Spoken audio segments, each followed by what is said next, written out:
Hello, divine creations, divine marvels, children of God. Thank you so very much for dropping by. I'm going to give a little talk about Bruno Groening. I'm assuming most people who listen to this are familiar with Bruno Groening. If you're not, you can click on the link that's in the chat box or below this video.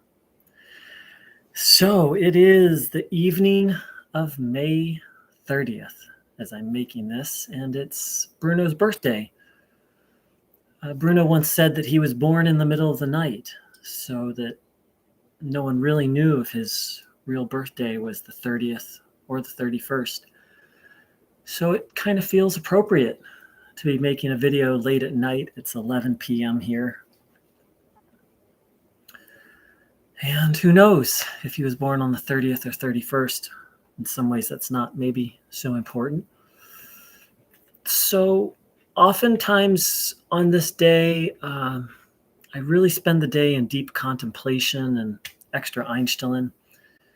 And I didn't today. I had a really deep Einstellung in the morning and just a busy day, a joyful day, doing things I really enjoyed. And that's how I kind of chose to honor the fact that Bruno Groening came, because if he didn't come, I would not be alive. And his teaching, his coming here saved my life. And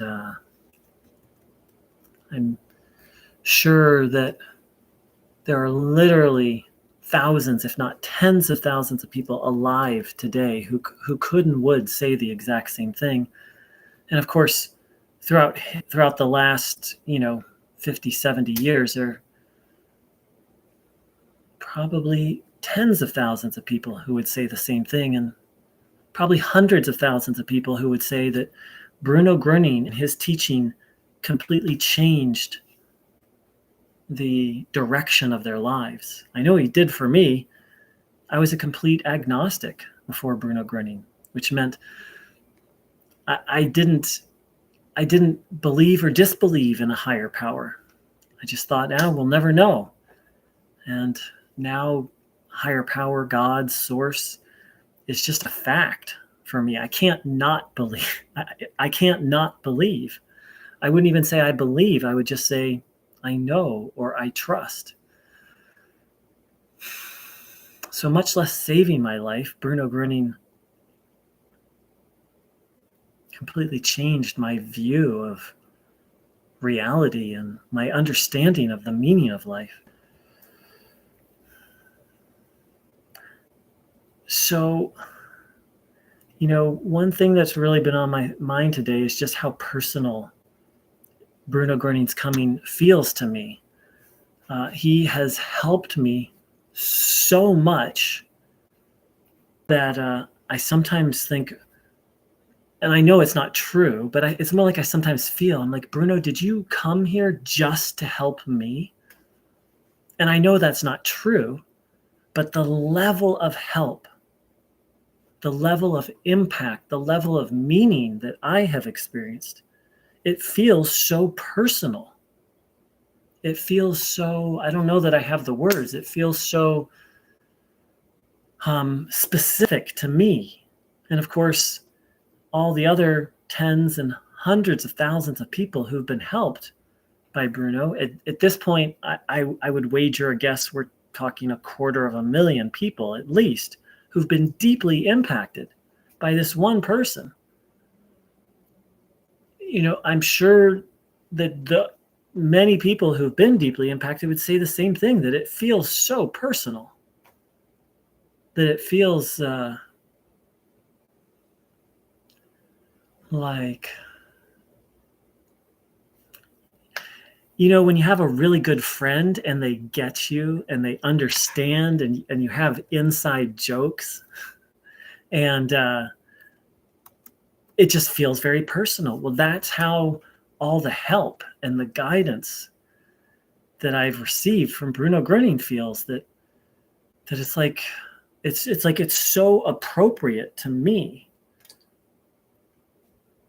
And of course, Bruno talked about this, that the help that he passes along, that he modulates it. And I assume modulate means to transform or change or make it appropriate so that it fits and flows. And I assume that he does that for each one of us. Who can even fathom the ability to do that for thousands of people at the same time? I cannot fathom that. So that's what's really on my mind and heart today is I'm alive because of this man and his help. He said, when people asked him, "Who are you?" he'd say, "I'm your friend."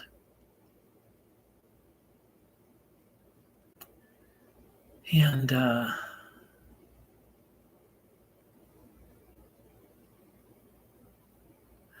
part of it is what Bruno endured for us, and I assume still does to a certain extent. He would take on, and I don't claim to understand how he does it now that he's not in a body, but takes on burdens and illnesses and would burn them up inside of himself. And I assume that something similar still occurs, even though he doesn't have a physical body, carries our burdens for us. So, all that he endured, why did he endure it? To help us, to help his friends.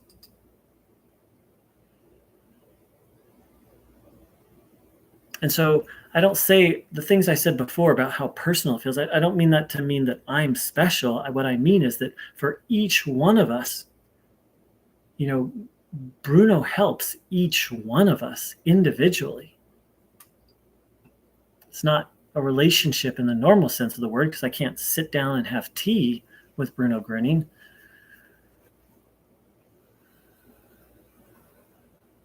But he helps us as individuals and cares about us as individuals. And he endured more pain and torment and discomfort than I think any of us can fathom. I've talked about this many times, how he could see, hear, smell, taste, and feel evil when he was in a body here on this earth. And he endured it to help you and me and all the other friends of Bruno Groening.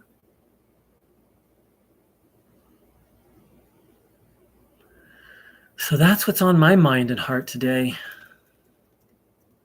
And, Bruno said he did not want us to thank him for healings. But I personally think it's very appropriate to thank him for coming and for putting up with all the pain and discomfort. And I close with a Bible quote, which I read today on Facebook. And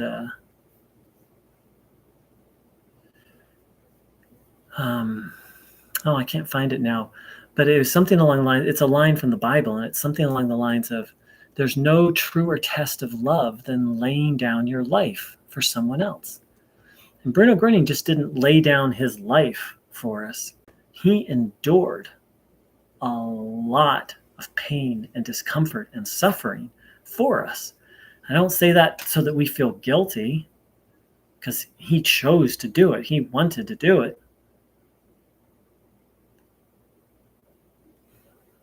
I just say it because, I say it to help me remember all that Bruno did for me, much less for all of us.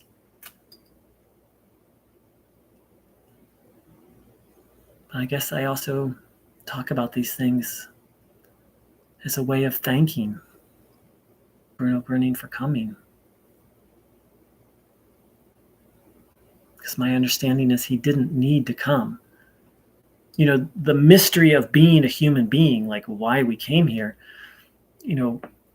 my understanding, and that's partially from Bruno's teachings and partially just from the wisdom of the ages, is I'm here and you're here because we need to be here. We have lessons to learn. You could say karma to work off. I don't think Bruno continued to learn. He shared about that, but I don't think he had to come here to learn. He chose to come here. to help all of us. So I'm going to stay up a little bit and tune in some more and think about all these things and